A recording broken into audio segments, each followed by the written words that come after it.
It's good to see everybody this afternoon, or at least I hope you're seeing this. Wanted to go ahead and say that I hope everybody's having a safe week. Sorry, I got a little grease or something over the top of my eye. But wanted to go ahead and say that I hope everybody's had a safe week, and looking forward to being able to see everybody again Sunday. As we've mentioned before in the past, let's remember to try to keep those that we've got on our sick list and those that have lost loved ones, try to remember them and keep them in our prayers. I wanted us to talk a little bit about a four-letter word that I think a lot of times us as Christians, we have a tendency just to throw it around. And because it gets used so much in so many occasions, a lot of times it almost becomes a word that is that's meaningless. And that's love. Jesus said, "No greater love hath a man than to lay down his life for his friends." Jesus also, in that same passage or that same set of readings, continues the phrase, "If you love me, you'll keep my commandments. If you love me, you'll do the things that I do, that the world will know who you are by the way that you love each other." These phrases keep coming up when it comes to talking about us as Christians and that four-letter word called love. Today, this is just an opinion. I think a lot of times love, like so many other things, is skin deep. Something that we like to say, but it's not something that we really like to back up. It's real easy to say that you love someone or anyone. For instance, I could talk about how much I love Allie, but if I do absolutely nothing to help her, I haven't proven anything. I could say that I love my job, but if I don't go to work, do I really love it?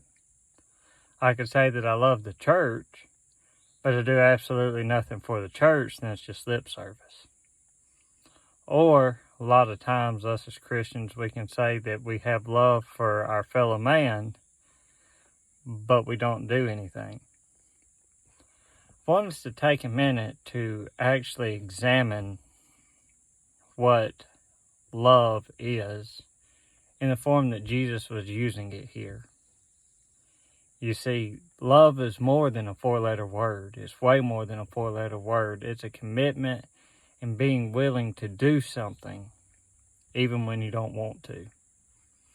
I've used this analogy many times, as most of you know by now, that we run cattle on our farm, and something that me personally I've grown to love to do, and my kids, they all love it. Huntley, she's got the cows named, and she can tell you when they were born.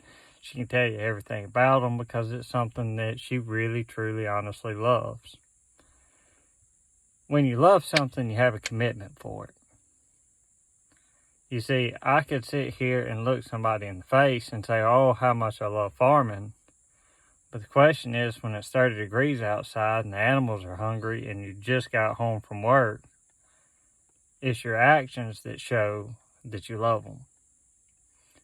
Many times I think people do a strong disjustice on the word love when it comes to the church because it's lip service. Now, I'm not saying that that's the case when it comes to the people that attend at Lineville. That's not what I'm saying. But what I'm saying is we want to be really careful that if we're saying that we love something, that we're also backing it up. That it's not just something we're saying because it's just fits in the moment, but it's something we really truly mean.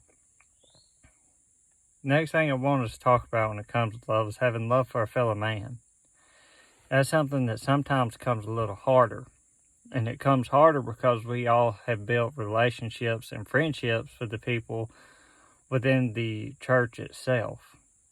We've all got to know each other. We know each other's family, and thus we view each other as family. So the idea of love and helping each other is something that just comes natural and easy.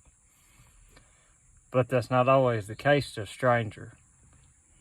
it's hard to go up to somebody you've never met and try to convince them that you really truly care for them. That's always been the trick. That's always been the hardest part of any of it. So I ask each and every one of us to make sure that we take the time to make sure that the world knows that we love them. Thanks.